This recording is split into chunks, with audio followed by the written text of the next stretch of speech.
4월 7일 서울특별시장 보궐선거 야권 단일 후보 선출을 위한 여론조사 결과를 발표하겠습니다.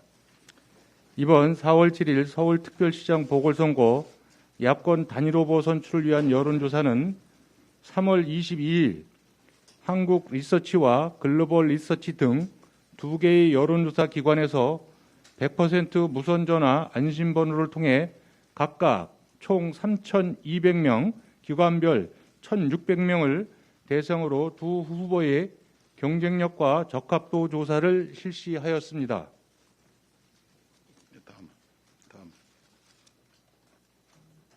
다만 공직선거법 제108조 제12항 제1호에 따라서 여론조사 결과에 따라 결정된 야권 단일 후보를 호명하는 것으로 결과 발표를 진행하겠습니다. 이번 4.7 서울특별시장 보궐선거의 야권 단일 후보는 국민의힘 오세훈 후보로 결정되었습니다. 감사합니다.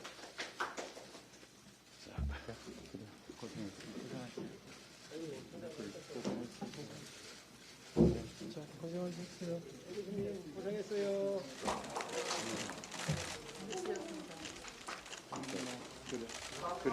네.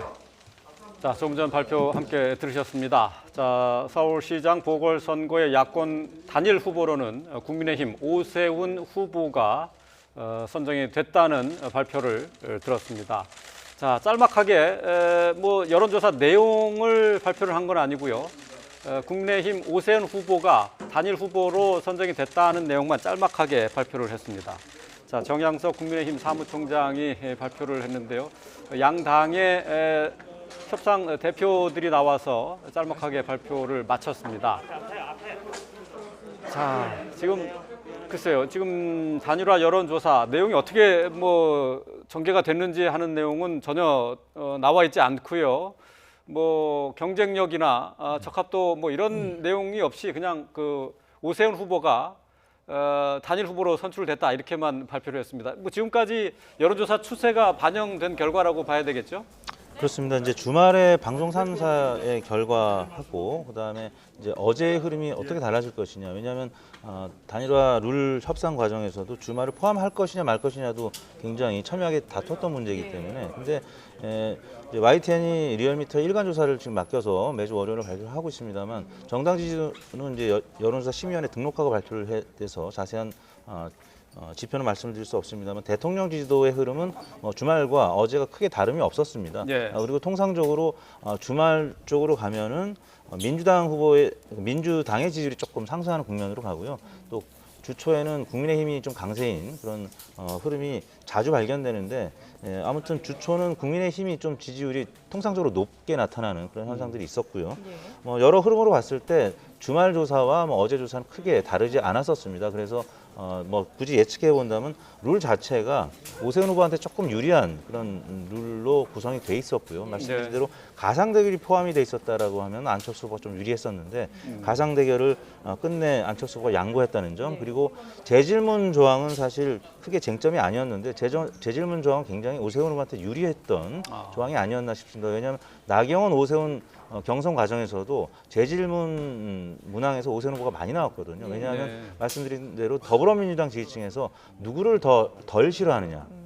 박영선 후보 이름이 보기에 포함이 안 돼 있기 때문에 박영선 후보 지지층이 누구를 덜 싫어하느냐의 선택에 있어서 나경원 후보보다는 오세훈 후보. 왜냐하면 나경원 후보가 워낙 패스트트랙 과정에서 민주당과 충돌을 했었던 장본인이기 때문에 그런 차원에서 이제 재질문이 중요한데 안철수 후보 캠프에서는 이 유무선 비율에 너무 몰입이 돼 있었던 거 아닌가. 그래서 유선은 빼는 데는 성공했습니다만 이 재질문 또 가상 대결 문항을 포함시키지 못했다라는 점, 이게 결국에는 이제 조직의 차이 아니겠느냐. 2002년 단일화 때도 지지도는 지붕이고 그다음에 조직은 기둥에 비유했었습니다. 노무현 후보 같은 경우는 민주당이 소속이 돼 있었고 사실 이제 국민의힘과 또 국민의당은 의석수 자체도 굉장히 차이가 나지 않았습니까? 그래서 어제 문자 메시지 같은 경우도 이제 투표 여론조사 독려하는 문자 메시지 훨씬 국민의힘 쪽에서 많이 돌았거든요. 그런 면을 본다면 역시 조직의 싸움에서 조금 어려움을 겪었던 안철수 후보의 패배가 아니었나 싶습니다.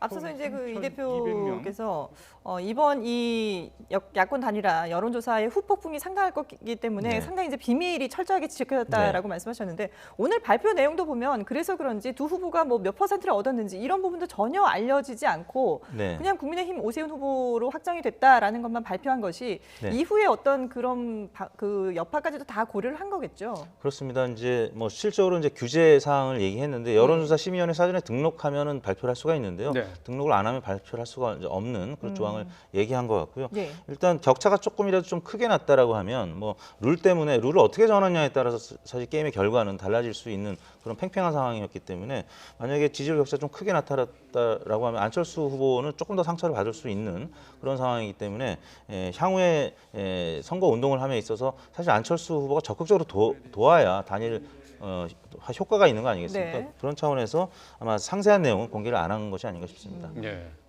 그러면 지금 당장 공개는 안 했지만은 나중에라도 공개할 가능성은 없는 건가요, 아예? 그 선거가 이제 끝나면 네. 이제 공개가 될 수가 있겠는데요. 그거는 이제 사실 양 당이 통합되기 전에 네.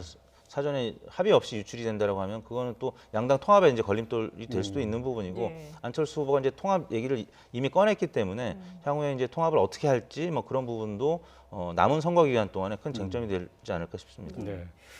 두 후보가 뭐 사전에 여론조사 결과로 0.1% 차이가 나더라도 뭐 이 여론조사 결과를 수용하겠다라고 밝히기는 했습니다만은 어쨌든 뭐 적합도나 경쟁력 뭐 이런 면에서 얼마만큼 지지를 얻었는지 이거는 좀 궁금한데 말이죠. 어쨌든 지금 보시기에 전반적으로 오세훈 후보에게 좀 유리한 설문 조사였다 이렇게 보시는 거죠. 그렇습니다. 뭐 유선 비율이 보통 유선을 쓰는 국민이 한 네. 뭐 10%에서 20% 정도 된다고 합니다. 왜냐하면 유선 가입자 수가 한 1,000만 조금 넘기 때문에 네. 전체 인구가 5,200만이니까 한 20%가량은 회선수가 되는데 실제 사업자에서 회사에서 쓰거나 뭐 자영업자들이 쓰는 걸 배제한다라고 하면은 일반 가구에서 쓰는 경우는 서울의 경우 한 8에서 10% 정도 된다고 하는데요. 그 부분을 뺀 거는 이제 안철수 후보한테 유리한 그런 조항이었지만 말씀드린 대로 유일하게 지금 최근 발표된 그 문항이 박영선 대 안철수, 박영선 대 오세훈 따로 물어봤을 때입니다. 예, 예. 그리고 보기에 박영선 후보가 포함이 됐을 때였는데 그런 문항이 하나도 없었다라는 점. 그래서 룰 자체는 막바지에 김종인 위원장이 워낙 거세게 좀 안철수 후보 측을 밀어붙였기 때문에 네. 그래서 어떻게 보면 오세훈 대 안철수 1대1의 싸움이 아니라 1대 다의 싸움이었죠. 막 김종인 위원장도 밀어붙이고 예, 예. 또 당의 뭐 사무총장이라든지 여러 협상을 하는 데 있어서 사실 조직 면에서 굉장히 좀 불리한 그런 싸움을 했기 때문에 안철수 후보가 막판 뒷심이 좀 부족하지 않았나 싶습니다. 예. 어쨌든 지금 우여곡절 끝에 야권 단일 후보가 이제 확정이 됐는데 그러면 앞으로 이게 야권의 그 어떤 컨벤션 효과라 그럴까요? 이게 후보가 이제 단일화됨으로 인해서 더 지지율이라든지 이런 세력들이 뭉치는 효과가 있을까요? 아니면 어떤 전망을 좀 해볼 수 있을까요? 사실 이제 민주당 입장에서는 빨리 단일화되길 바랬었습니다. 왜냐하면 온통 오세훈 안철수 이 두 후보 간의 경쟁이 예측이 너무 어려운 상황이었기 네네. 때문에 사실 흥행이 굉장히 제대로 됐죠. 예. 반면에 이제 박영선, 김진애 이쪽에 단일화 과정은 흥행이 별로 안 됐기 때문에 그래서 심지어는 부산시장 선거조차도 민주당에서는 김영춘 후보가 좀 따라가야 되는데 부산시장 선거에 또 전 국민들이 관심이 별로 없단 말이죠. 전 국민들이 좀 관심이 있고 또 중앙 정치의 바람이 좀 불어줘야 열세 후보 입장에서는 따라 붙을 수가 있는데 뭐 그런 차원에서는 이제 민주당 입장에서는 이제 화력을 한쪽에 집중할 수 있는 그런 계기가 됐기 때문에 민주당과 이제 국민의힘 후보 간의 지지율 격차는 조금 줄어들 가능성이 있습니다. 네. 무슨 얘기냐면 지금 이제 양자 대결했을 때 안철수, 오세훈 두 후보의 지지율이 거의 50%에 근접하거나 넘는 지지율이 네. 나왔단 말이죠. 네. 반면에 박영선 후보 같은 경우는 30%에 못 미치거나 30%를 살짝 넘는 그런 지지율이 나왔기 때문에 좀 숨겨진 박영선 후보 표심이 지금 부동층에 가 있을 가능성이 있는데요. 그런 부분들이 얼마나 빨리 회복되느냐에 따라서 지지율 격차가 좀 줄어들 가능성이 있습니다. 네. 예. 이제 공식 선거 운동이 시작되기 때문에 1대1 여야의 이제 1대1 대결 구도가 만들어져서 선거 판세가 어떻게 흘러갈지는 이제 지켜봐야 되겠습니다만은 지금 현재 상황으로만 놓고 봤을 때 야권에서 이 단일화 협의 과정에서 컨벤션 효과를 충분히 거뒀다고 이렇게 봐야 될까요? 현재까지는 그렇습니다. 뭐 이 국민의힘과 국민의당이 워낙 치열하게 싸웠기 때문에 예. 그만큼 이제 컨벤션 효과가 있었던 부분도 있고 여당 측에서 LH 사건 파문 때문에 많이 어려움이 있었고요. 또 부동산 지난주 같은 경우는 공시 가격 공개가 되면서 네. 후폭풍이 좀 있었습니다. 그런 상황에서 문재인 대통령 지지율이 지금 30%대 중반으로 떨어졌기 때문에 40% 선을 4월 7일까지 회복하느냐, 사실은 4월 초까지 회복을 해야 되겠죠. 사전 예, 투표가 예. 있기 때문에 2006년 선거하고 2010년 선거를 좀 저희가 돌이켜 보면은요, 2006년 선거 때 노무현 대통령 지지율이 이제 30% 중반이었는데 이때 강금실 후보가 오세훈 후보에 비해서 뭐 2배 이상 격차로 패배했어요. 네, 예.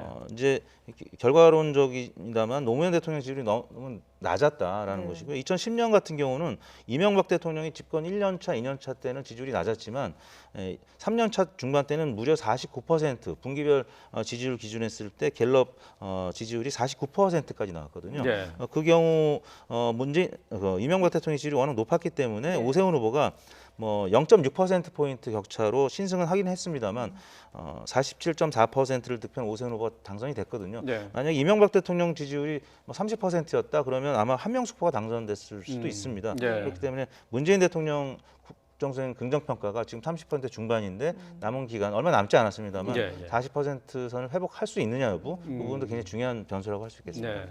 그와 더불어서 이제 그 야권에서 앞으로 또 어떤 식으로 선거 운동을 해 가느냐도 상당히 이제 영향을 네. 미칠 것 같은데, 사실 이게 어제까지만 해도 신경전, 두 후보 간의 신경전이 상당히 했었잖아요. 네. 근데 어쨌든 이제 단일 후보가 됐고, 근데 앞으로도 이후에 뭐 이 합당이라든지 여러 가지 문제들이 남아 있는데 이 과정에서는 혹시 잡음이 없을까요? 어떻게 보세요?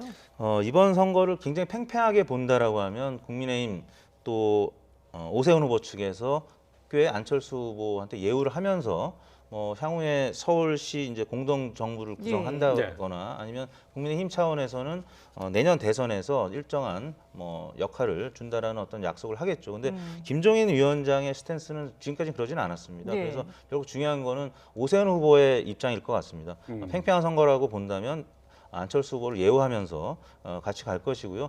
선거 캠페인도 사실 굉장히 어렵죠. 패배한 네. 후보 입장에서는 일단 얼굴 표정 관리하기도 어려울 그렇죠. 겁니다. 근데 예. 이제 사실 정몽준 후보도 2000년도에 그래서 막판에 좀 틀어지는 모습을 보였는데 오세훈 후보 입장이 중요할 것 같고요.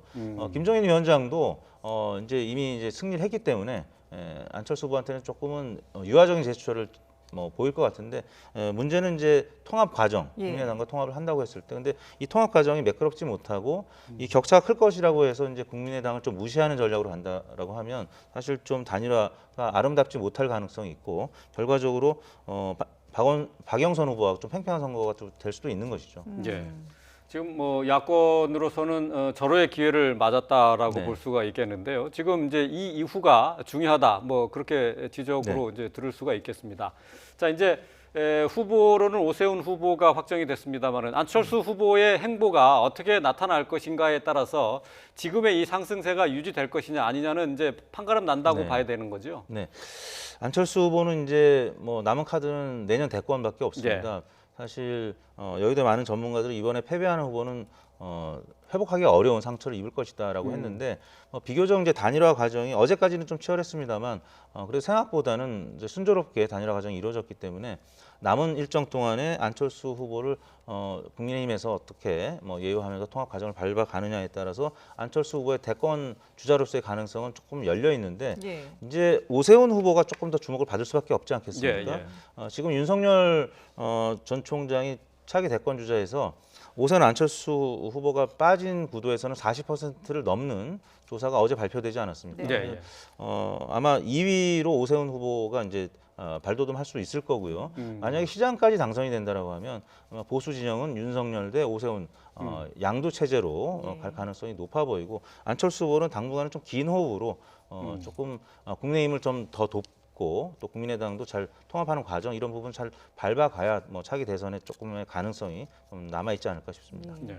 4월 7일까지 글쎄요, 뭐 길게 남았다면 길 수도 있고 짧다면 짧을 수도 있는데 이게 여론조사를 이제 그동안 또 계속 하지 네. 않겠습니까? 언제쯤이 가장 이제 결정적인 그런 좀 그 결과를 예측해 볼 수 있다고 예상합니다. 그 뭐 대략 투표율이요. 예. 이제 2011년 재보궐선거 기준하면 48.6이었는데 네. 그때보다는 한 5, 6% 포인트가 높아질 것으로 전망이 되는 게 사전 투표거든요. 네. 사전 투표가 이제 4월 초에 있습니다. 4월 음. 2일, 3일 아마 제 기억으로는 그 정도 있는데요. 네. 금, 토일 이렇게 있는 것으로 알고 있습니다. 근데 그때 이전까지는 박영수 후보가 많이 따라 붙어야 됩니다. 네. 네. 그렇지 않으면 2006년 선거 때처럼 오세훈 후보가 좀 큰 격차로 이길 가능성이 있고요. 근데 만약에 4월 2, 3일 전에 많이 따라 붙는다라고 하면 지난 총선 기억하시겠지만 이제 차명진 후보의 이제 막말 파문 이런 부분 때문에 당시에 미래통합당이 많이 흔들렸습니다. 예. 뭐 출당시키느냐 마느냐 결국 법원의 판결 때문에 그 차명진 후보가 이제 지역구에서 심판을 받게 했었어야 된다는 당내 여론도 있었었는데 결국에는 당내가 우왕좌왕하면서 미래통합당이 사전 투표 전에 많이 흔들렸거든요. 네. 그래서 사전 투표에서 특히 뭐 미국도 그렇습니다만 진보층이 많이 투표를 합니다. 젊은층이 네. 많이 하다 예. 보니까 이때까지 박영순 후보가 꽤 많은 뭐 지지율을 회복한다라고 하면 사실 예측이 어려운 상황이 될 거고요. 4월 7일 이제 본투표가 굉장히 중요하죠, 사실은. 예. 그 투표 현장에 어느 지지층이 많이 나오느냐 이 부분이 관건인데 투표층을 얼마나 많이 투표장으로 끌어내는 수 있는지 그런 동력을 각 당에서 어떻게 찾을 수 있는지. 근데 이제 네. 향후에 뭐 네거티브 캠페인이 많이 있을 겁니다. 왜냐하면 음. 구도는 정해졌고요. 그렇죠. 이제 선거의 3요소가 구도, 인물, 정책이라고 하는데 정책도 뭐 사실 복지와 관련된 뭐 무상 복지라든지 뭐 이런 부분들 논란이 되겠지만 사실은 이제 인물 면에서 네거티브한 지금 오세훈 후보에 대해서도 내곡동 땅 관련해서 예, 예, 뭐 그렇죠. 여러 가지 논란이 되고 있는데 박영수 후보와 관련된 이제 네거티브 또 국민의힘에서 본격적으로 제기할 가능성이 있어서 매우 혼탁한 선거가 되지 않을까 이런 전망이 나오고 있습니다. 예, 알겠습니다. 자, 오세훈 후보가 야권 단일 후보로 확정됐다는 소식 전해드렸는데요. 자, 단일 후보로 확정이 된 오세훈 국민의힘 후보가 잠시 뒤에 기자들 앞에서 소감을 발표할 것이라는 소식이 전해졌습니다. 잠시 뒤에 오세훈 후보가 나오는 대로 현장 연결해서 그 얘기 소감문 직접 들어보도록 하겠습니다. 자, 이제 조금 전에 이제 1대1 여야 구도가 형성이 된 것까지 전망을 해주셨는데 박영선 후보와 또 오세훈 후보 간의 이제 양자 대결로 좁혀지면서 그러면 과연 이번 선거에서 가장 초미의 관심사가 뭐가 될 것이냐 하는 건데 말이죠. 지금 현재 분위기로서는 부동산 역시 이 문제가 가장 큰 관건이 되겠죠. 그렇습니다. 뭐 부동산 문제는 국민의힘에서 놓칠 수 없는 문제고 그렇기 때문에 LH 문제 관련해서 국민의힘도 특검을 받아들이지 않았습니까? 근데 네. 특검도 결국에는 뭐 시간 이제 박근혜 정부까지 갈 것이냐 아니면 대상을 뭐 현 정부의 청와대까지 갈 것이냐 이런 논쟁이 계속 이어질 텐데 아무튼 특검이 뭐 4월 7일 이전에 본격화되기는 어렵지 않겠습니다. 네, 협상 예. 과정에서 상당한 이제 공세가 이어질 가능성이 높고요. 네. 그런 과정에서 지금 당장 오세훈 후보의 내곡동 땅과 관련해서는 네. 심지어 단일화 파트너였던 안철수 후보조차도 어제 막 비판하지 않았습니까? 네. 이런 본격적으로 민주당에서 공세가 거세질 가능성이 있고요. 이 부분을 어떻게 잘 극복해내느냐. 이 부분이 사실 근데 국민들이 큰 관심이 안 될 수도 있습니다. 왜냐하면 부동산 문제 때문에 아까 말씀드린 공시가격 안에 대해도 많이 국민들이 화가 나 있는 상태이기 때문에 과거 이제 MB 이명박 전 대통령이 당선됐을 때 사실 BBK 사건도 국민들이 알면서도 찍어준 측면이 예, 있거든요. 예. 사후에 이제 법원에서 이제 판결을 받은 문제지만 아무튼 박형준 후보도 그렇고 지금 LCT 문제도 그렇고 지금 국민들이 뭐 이야기하는 거는 현 정부를 좀 견제하고 현 정부를 심판하고자 하는 그런 여론들이 한 50% 이상 나오고 있기 때문에 네. 이런 부분들이 짧은 기간에 어떻게 국면 전환이 되느냐. 근데 국면 전환의 기회는 한두 번은 꼭 있기 마련이거든요. 선거가 지금 한 보름가량 남았기 때문에 뭐 아시다시피 후보들의 말실수라든지 TV 토론을 또 하는 과정에 있어서 후보가 말실수도 할 수 있는 거고 네. 또 감정 표현을 잘못할 수도 있는 거고 또 각 당에서 뭐 대변인 역할을 하는 국회의원들이나 뭐 이런 분들이 말실수가 있는 거죠. 예. 있을 수가 있는 거죠. 그래서 앞으로 국면 전환의 기회는 한두 번 분명히 있을 것이다. 이 부분을 박영선 후보가 찾을 수 있다면 이제 접전으로 가는 것이고요. 예. 만약에 그게 안 된다라고 하면 좀 격차가 있는 선거가 될 수도 있다. 이렇게 봐야 될 것 같습니다. 예. 네. 자, 잠시 뒤에 이제 오세훈 후보가 국회에 직접 나와서 오늘 야권 단일 후보로 선출된 소감을 밝힐 예정인데요.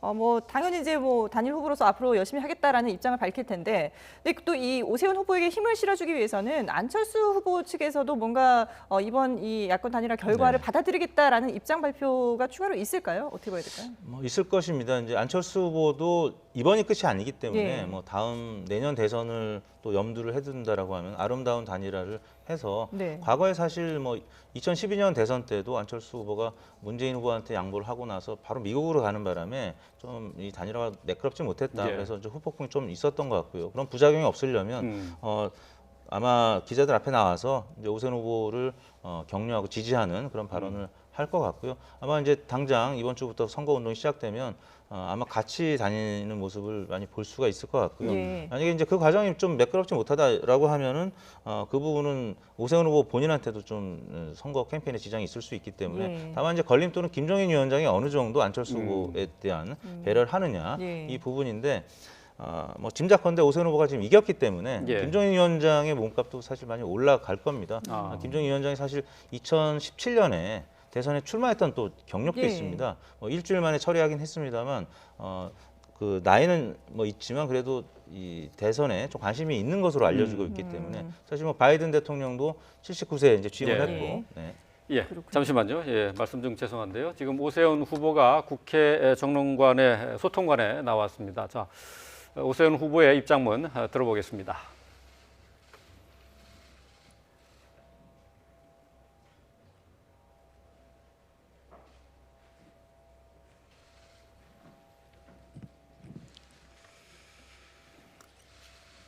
존경하는 서울 시민 여러분, 당원 동지 여러분, 감사드립니다.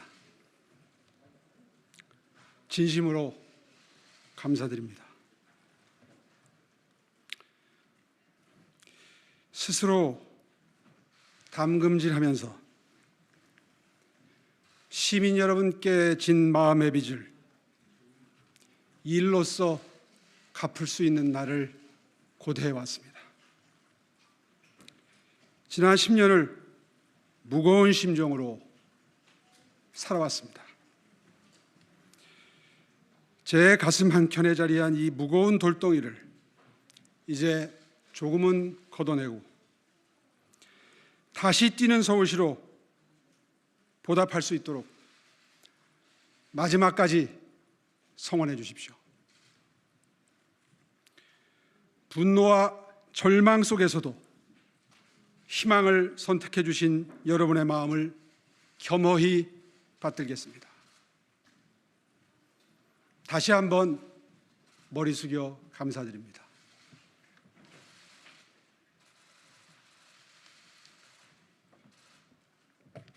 안철수 후보님께도 위로와 감사의 말씀을 드립니다.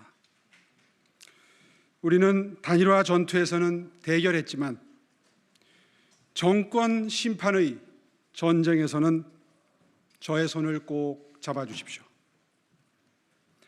무능하고 무도한 정권을 심판하는 길에 제가 앞장서겠습니다.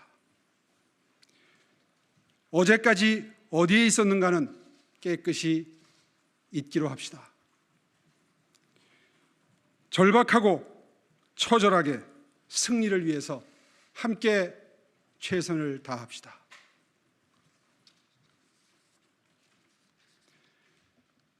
저는 단일화로 정권을 심판하고 정권 교체의 길을 활짝 열라는 시민 여러분의 준엄한 명령을 반드시 받들겠습니다. 서울 시민 여러분, 나라의 미래, 서울의 운명이 걸린 선거입니다. 시민 여러분의 열망을 가슴에 새기고 함께 엄중한 역사적 과업을 기필코 완수해내겠습니다. 지금 저들은 조직선거, 흑색 선전선거, 그리고 인기 영합주의 선거에 삼각파도를 세차게 몰아오고 있습니다. 저는 그 역사를 거스르는 파도를 반드시 넘어서서 물거품으로 만들어내고야 말겠습니다. 민주당은 시민 여러분의 뜨거운 분노마저도 두려워하지 않는 무능하고 무도한 오만방자함, 알량한 조직으로 거대한 서울 시민의 민심을 이기려고 하고 있습니다. 어떠한 거대한 조직도 분노한 민심을 이길 수 없음을 반드시 깨우쳐 주십시오. 저는 깨어있는 시민 여러분들로부터 무서운 심판의 철퇴가 내리쳐질 것으로 확신합니다. 깨어있는 서울 시민 여러분은 승리하실 것입니다. 못 먹는 감 찔러나 보자는 식의 괴벨스식 선전선동, 진실에는 눈 감고 거짓만을 앞세우는 외눈박이 공세에 저는 절대로 굴복하지 않습니다. 거짓이 진실을 이길 수 없다는 사실을 반드시 깨우쳐 주십시오.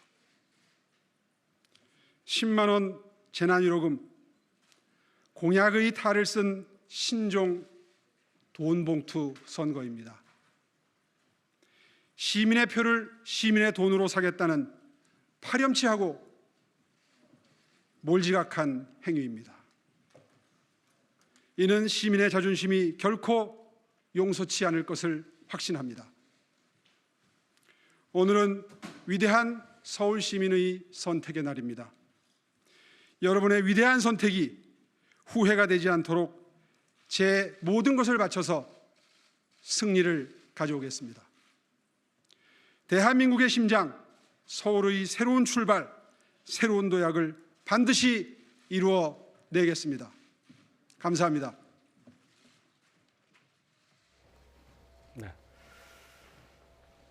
야권 단일 후보로 선택이 된 오세훈 후보의 입장문 발표 함께 들으셨습니다. 서울 시민들의 선택에 감사한다고 얘기를 시작을 했고요. 계속해서 문 정권의 실정에 대한 심판을 강조했습니다. 또 정권 교체 얘기도 했는데요. 내년 대선까지 염두에 둔 발언을 했습니다. 이 전체적인 선거판의 구도를 정권 교체, 정권에 대한 심판 이거로 가져가겠다는 얘기가 되겠죠? 그렇습니다. 그 오세훈 후보가 많은 득표를 하려면 내년 대선 얘기를 안 할 수가 없고요.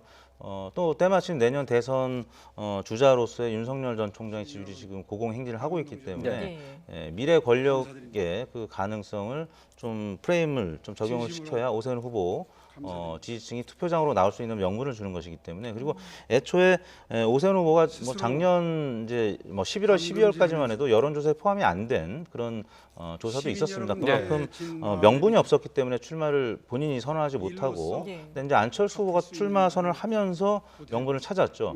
그 명분이라는 거는 내년 대권의 정권 교체를 하기 위해서 안철수, 오세훈 두 후보가 출격한다라는 것이었고요.